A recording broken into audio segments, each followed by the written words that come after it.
Shalom, shalom wanita-wanita yang luar biasa di dalam Tuhan. Selamat bertemu kembali dalam ibadah Wow, Woman of Word, atau wanita-wanita yang berdiri di atas kebenaran firman Tuhan. Apa kabar semuanya?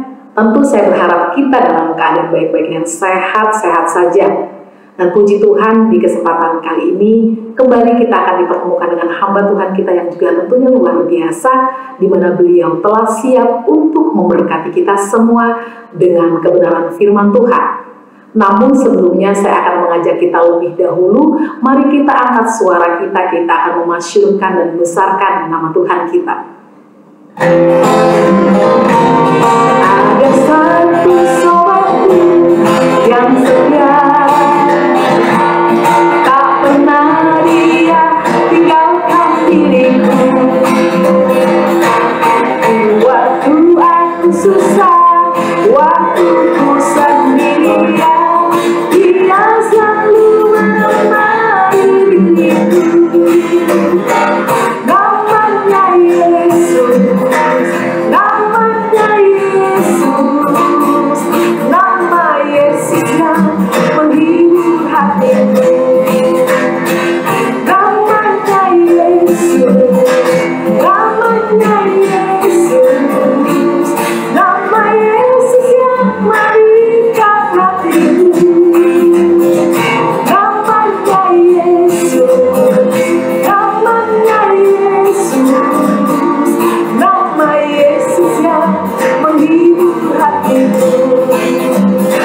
Namanya Yesus, namanya Yesus, nama Yesus yang mengikat hatiku. Nama Yesus yang mengikat hatiku. Nama Yesus yang mengikat hatiku.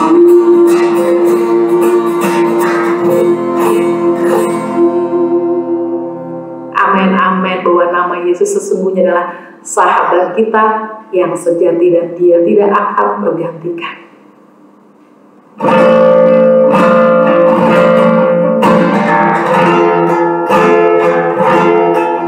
Apapun yang terjadi di dalam hidup, tetap ku berkata Tuhan Yesus baik. Dalam segala hal yang terjadi, selalu ku berkata Tuhan Yesus baik. Ku sembahkan, ku sembahkan, tak dapat ku membalas kasih-Mu. Ku sembahkan Bapa, ku rindu selalu menyenangkan-Mu. Apapun yang terjadi di dalam hidupku, tetap ku berkata Tuhan Yesus baik. Dalam segala hal yang terjadi, selalu ku berkata Tuhan Yesus baik. Ku sembahkan, ku sembahkan, tak dapat ku membalas kasih-Mu. Ku sembahkan Bapa, ku rindu selalu menyenangkan-Mu. Ku rindu selalu menyenangkan-Mu. Ku rindu selalu menyenangkan-Mu.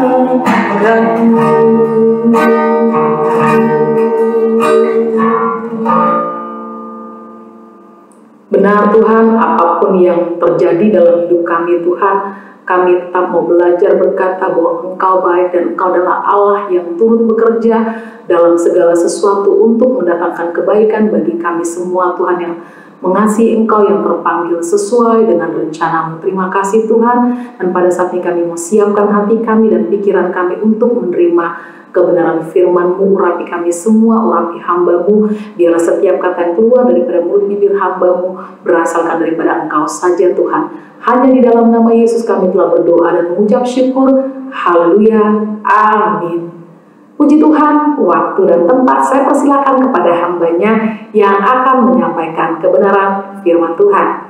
Shalom saudara sekalian, apa kabar? Saya harap dan kita selalu saling mendoakan untuk kita selalu sehat dalam Tuhan dan maju terus bersama Tuhan kita Yesus Kristus. Mari kita berdoa. Bapa, sekali lagi kami mengucap syukur terima kasih atas kebaikan-Mu dalam kehidupan kami Tuhan. Engkau selalu menjaga kami, Engkau selalu melindungi kami, selalu Engkau memberkati kami. Dimanapun kami berada Tuhan, Engkau selalu memberikan yang terbaik bagi kami karena Engkau sangat mengasihi kami.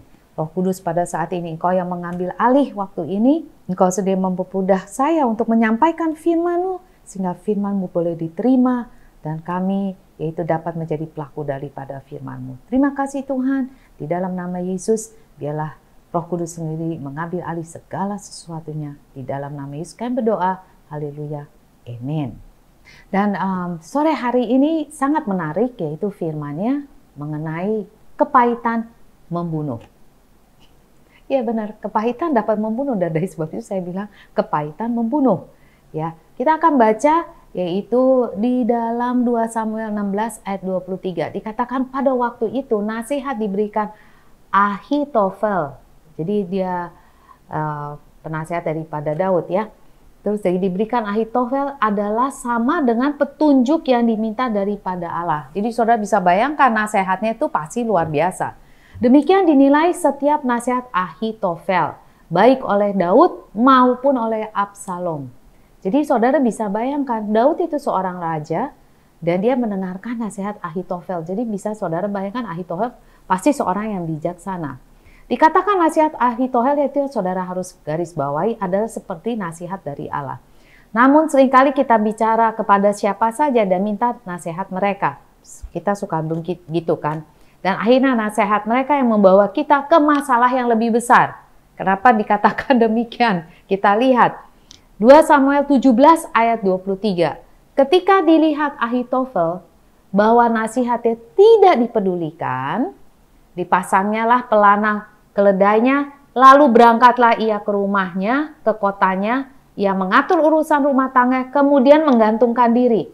Wow, cuma satu pasal berbeda nih. Sebelumnya yaitu nasihat itu seperti dari Allah, 2 Samuel 16 ayat 23, 2 Samuel 17 ayat 23, yaitu ia mengatur urusan rumah tangga, kemudian ia menggantungkan diri. Saudara kalau bunuh diri, saudara masuk neraka ya, jangan bunuh diri.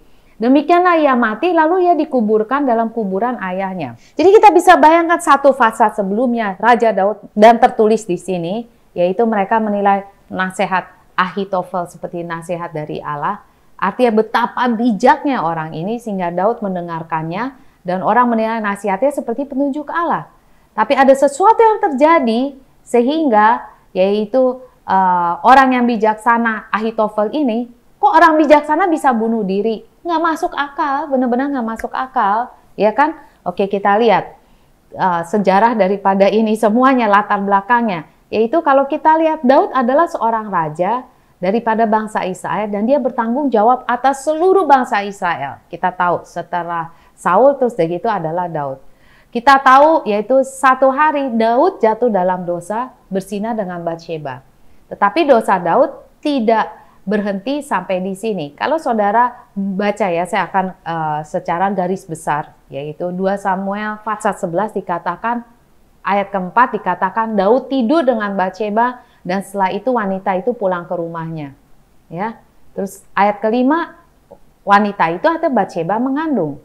Ayat ke-8, nah sekarang udah berdosa kayak gini, yaitu Daud pikir lagi gimana ya caranya, yaitu supaya gimana nih cara jalan keluar, kan dia udah ada suami. Ayat 8, Daud menyuruh Uria ke rumahnya. Bahkan Daud memberi hadiah kepadanya. Ayat 9, yaitu Uria yaitu membaringkan diri di depan pintu istana dan dia nggak pulang ke rumahnya. Ayat 11, dia katakan, gimana saya mesti pulang ke rumah? Yaitu sedangkan teman-temanku yaitu berperang, masakan aku bersenang di rumah?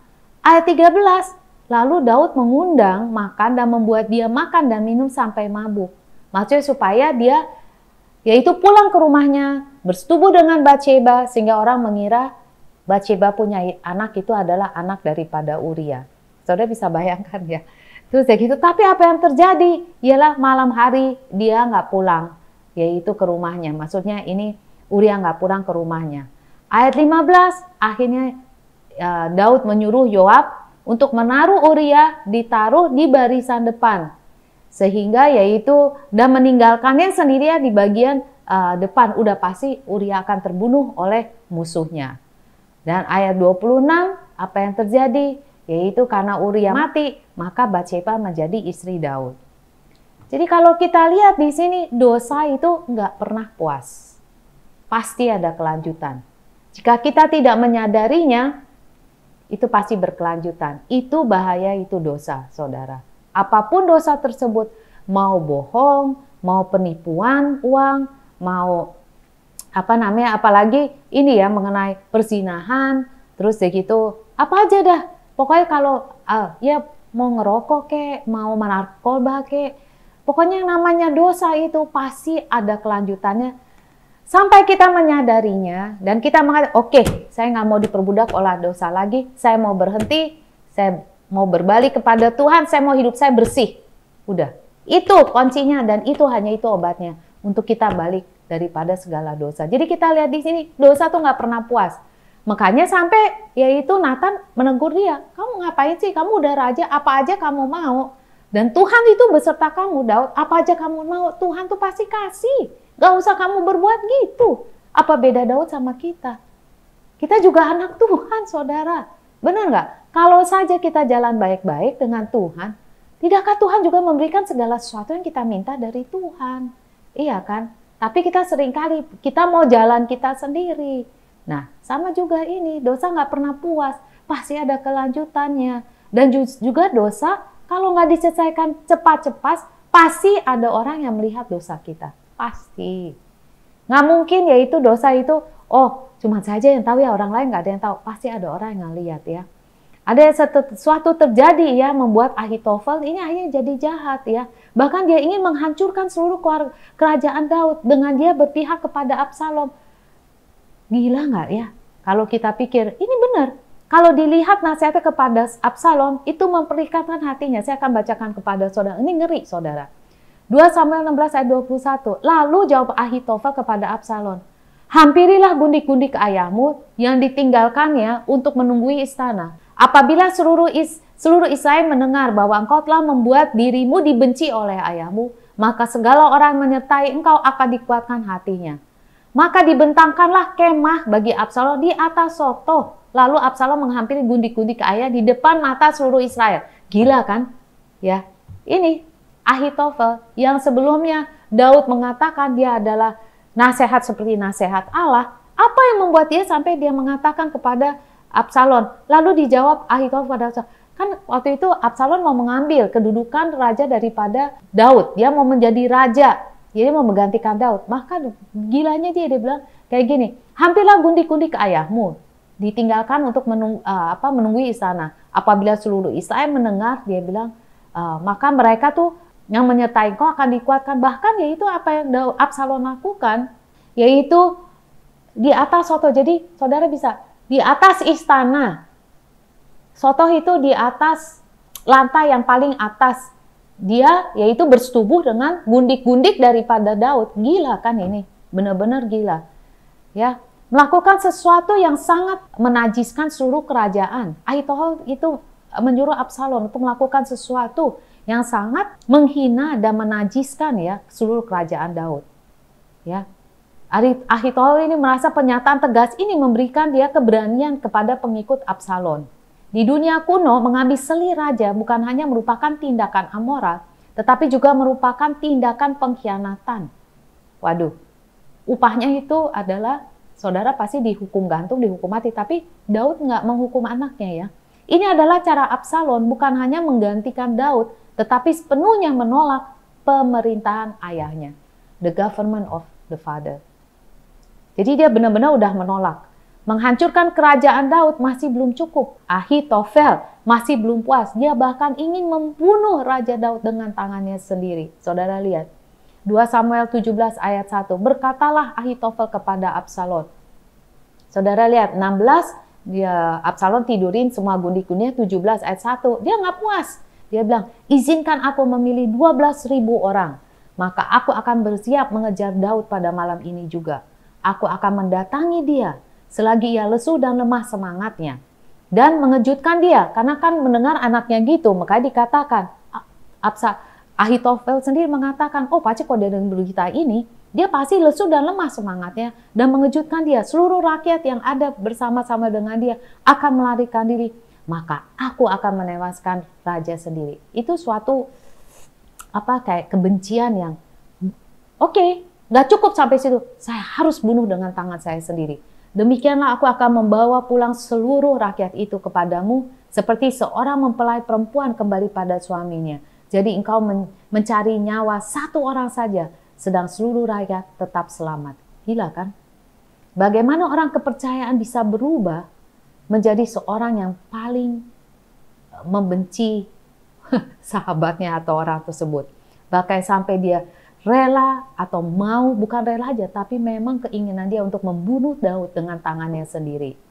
Kalau kita lihat ya, kita akan maju. Di dalam 2 Samuel 23 ayat 34, dikatakan di sini, Elifelet anak Ahasbai, orang Maaka.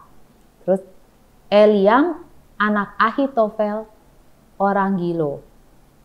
2 Samuel 11 ayat 3. Lalu Daud menyuruh orang bertanya tentang perempuan itu dan orang itu berkata, itu maksudnya Batsheba adalah Batsheba binti Eliam.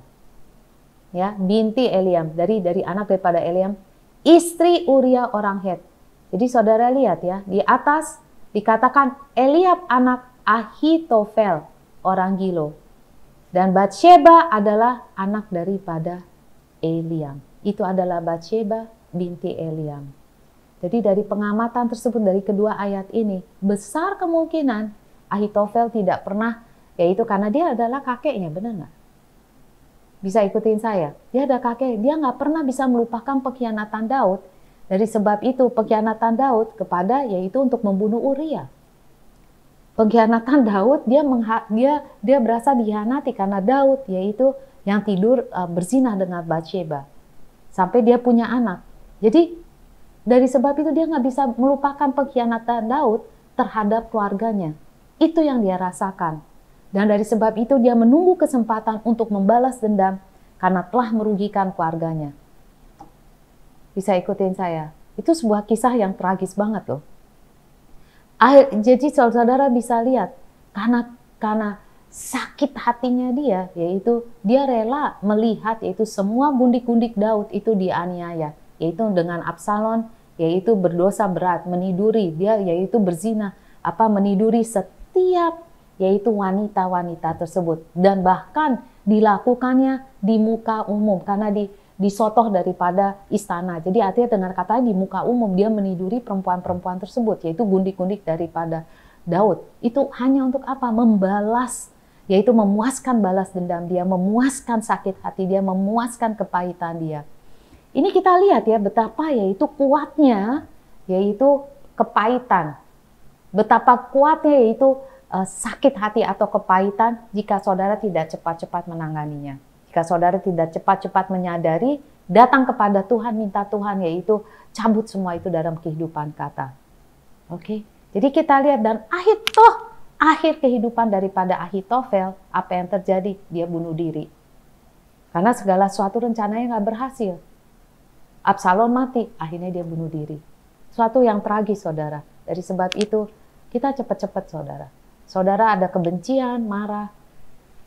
It's not worth it. Maksudnya gitu, nggak sebanding dengan saudara kehilangan Tuhan saudara. Beneran.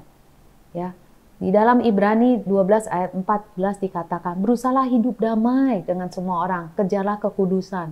Dia katakan berusahalah hidup damai. Artinya apa? Dia tahu nggak susah? Tahu susah. Tapi di sini Rasul Paulus mengatakan, coba hidup damai dengan semua orang. Dan kejarlah kekudusan, sebab tanpa kekudusan tidak ada orang pun dapat melihat Tuhan. Ayat 15, jagalah supaya jangan ada seorang pun menjauhkan diri dari kasih karunia Allah. Kalau kita dicengkram oleh kebencian, itu udah nggak ada kasih Allah, saudara. Agar jangan tumbuh akar yang pahit, yang menimbulkan kerusuhan dan mencemarkan banyak orang. Wow, ini ayat benar-benar tepat, saudara. Janganlah supaya, dia bilang jagalah. Kita yang harus jaga. Tuhan nggak bisa jagain buat kita. Jagalah supaya jangan ada seorang pun. Kita yang harus jaga hati kita. Nggak ada orang. Tuhan nggak bisa jagain hati kita. Suami, istri kita, anak kita nggak bisa jaga hati kita. Kita yang harus jaga hati kita. Dia bilang jagalah. Jangan ada seorang pun jauhkan diri dari kasih karunia. Jangan kita jauh dari kasih Tuhan. Katakan, yaitu Yohanes 15, untuk kita tinggal diam di dalam kasih Tuhan. Itu sebuah perintah. Untuk kita tinggal diam di dalam kasih Tuhan, untuk kita tinggal di dalam Tuhan, untuk firman-Nya tinggal di dalam kita, untuk kita tinggal di dalam firman. Itu dalam Yohanes 15. Agar jangan tumbuh akar yang pahit. Ini Tuhan mengatakan jaga-jaga supaya jangan ada akar yang pahit, yang menimbulkan kerusuhan dan yang mencemarkan banyak orang. Yaitu kalau akar pahit itu seperti, kalau akar pahit itu kayak kalau sebuah pohon akarnya pahit, kalau ditaruh di dalam air, semua air itu menjadi pahit. Tuhan mengatakan, jangan sampai jadi gitu. Semuanya jadi pahit, semua jadi cemar. Kita harus tahu itu. Dan ini adalah bagaimana kita dapat melewati semua. Nomor satu yaitu sadarlah bahwa Tuhan hakim, bukan kita hakimnya.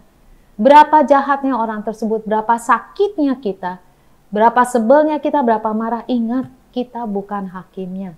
Tapi Tuhanlah hakimnya. Mereka melanggar firman Tuhan. Mereka bukan melanggar firman-Mu. Ya kan? Saudara pikir saudara yaitu dilanggar. Mereka melanggar firman Tuhan. Orang yang menjahati saudara itu melanggar firman Tuhan. Orang jahatin saudara nggak melanggar firman-Mu. Firman itu dari Tuhan, bukan dari kita. Benar nggak? Mereka melanggar hukum Allah. Mereka bukan melanggar hukum saudara. Mereka melanggar hukum Taurat, bukan melanggar hukum kita. Karena tertulis demikian, Roma 12 ayat 19. Saudara-saudaraku yang kekasih, janganlah kamu sendiri menuntut pembalasan, tetapi berilah tempat kepada murka Allah, sebab ada tertulis pembalasan itu adalah hakku. Karena mereka melanggar firman Tuhan, bukan firman kita. Jadi pembalasan ganjarannya dari Tuhan, bukan dari kita. Akulah yang menuntut pembalasan firman Tuhan. Hanya Dia yang berhak, karena Dia memberikan firman, bukan manusia. Jadi kita harus sadar, ya.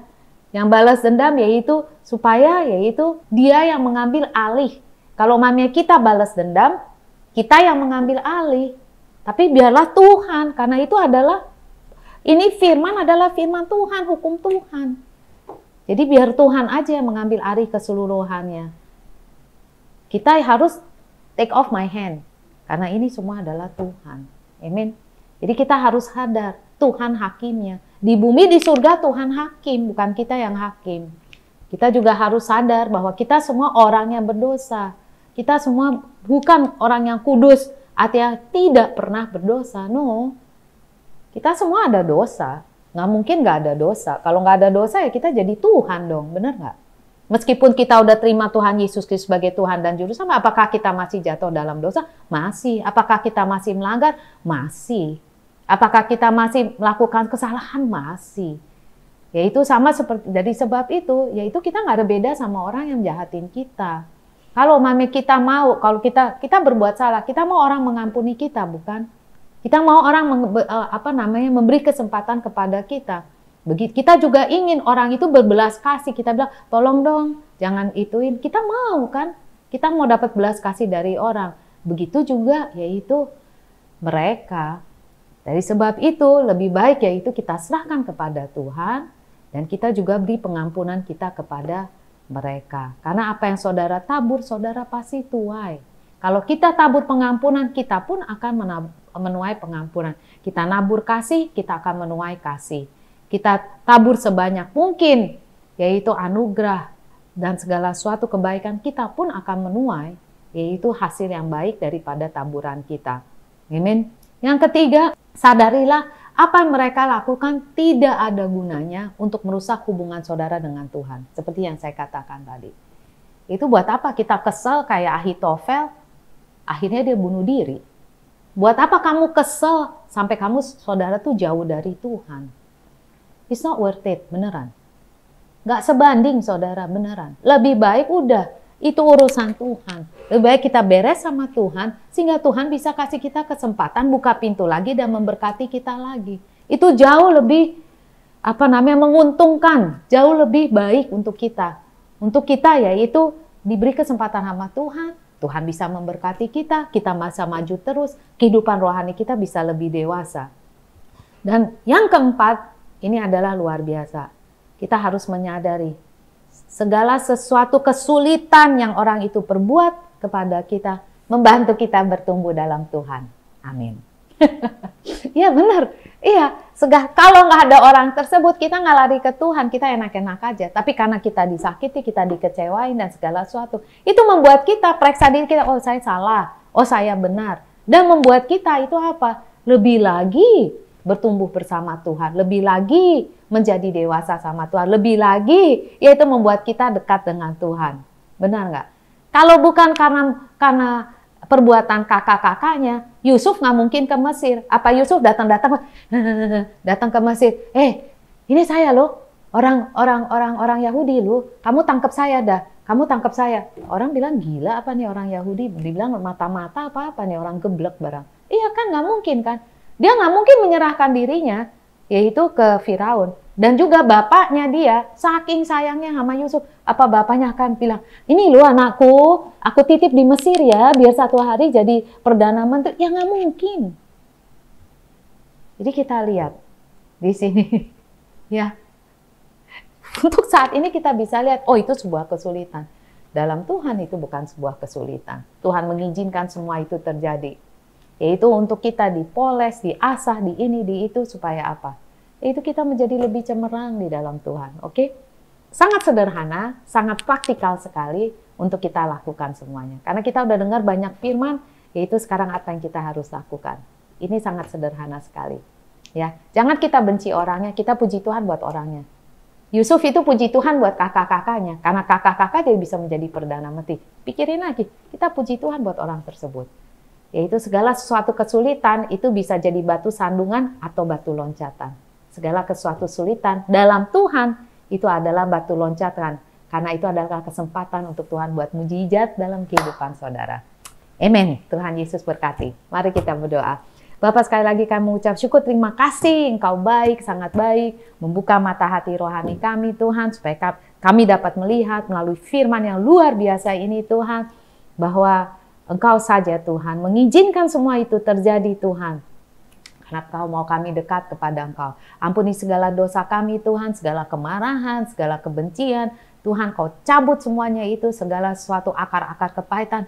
Cabut Tuhan, habiskan semuanya, bakar oleh api Roh Kudus-Mu. Sehingga tidak ada lagi yaitu kepahitan dalam kami, tidak ada lagi kebencian, tidak ada lagi kemarahan, tidak ada lagi kekecewaan. Tapi sepenuhnya Tuhan, penuh dengan kasih-Mu Tuhan, penuh dengan pengampunan daripada Engkau Tuhan. Terima kasih firman-Mu yang sangat luar biasa untuk kami semuanya ini. Kami mau serahkan segala sesuatu kepada Engkau Tuhan dalam kehidupan kami, karena kami tahu Engkau baik dan sungguh sangat baik. Dan sebagai hamba-Mu Tuhan, biarlah tingkap surga itu dibukakan bagi saudara sekalian semua. Dimanapun saudara berada, Engkau biarlah saudara menjadi saksi yang hidup bagi Tuhan kami Yesus, yang menjadi pelita sehingga banyak orang datang kepada Tuhan Yesus Kristus. Dan biarlah firman-Mu Tuhan selalu menjadi pelita bagi kaki kami Tuhan. Dan juga Tuhan biarlah kasih karunia daripada Engkau, cinta kasih daripada Engkau, persekutuan dengan Roh Kudus, dan juga berkat-berkat rohani, berkat-berkat jasmani melimpahi saudara sekalian semua dimanapun saudara berada, dan juga kesehatan daripada Tuhan dalam kehidupan saudara. Dan kami perkatakan biarlah saudara diberkati dan berhasil dalam kehidupan saudara secara rohani dan secara jasmani. Terima kasih Tuhan, dan biarlah satu diselamatkan, seluruh rumah tangga saudara diselamatkan. Terima kasih Tuhan, di dalam nama Yesus kami berdoa. Haleluya, amin. Semangat terus saudara, kita buat kesalahan, tapi kita firman Tuhan ya, luar biasa, menegur kita. kita perbaiki, bangkit lagi, jalan lagi, dan berhasil dalam Tuhan. Tuhan Yesus memberkati.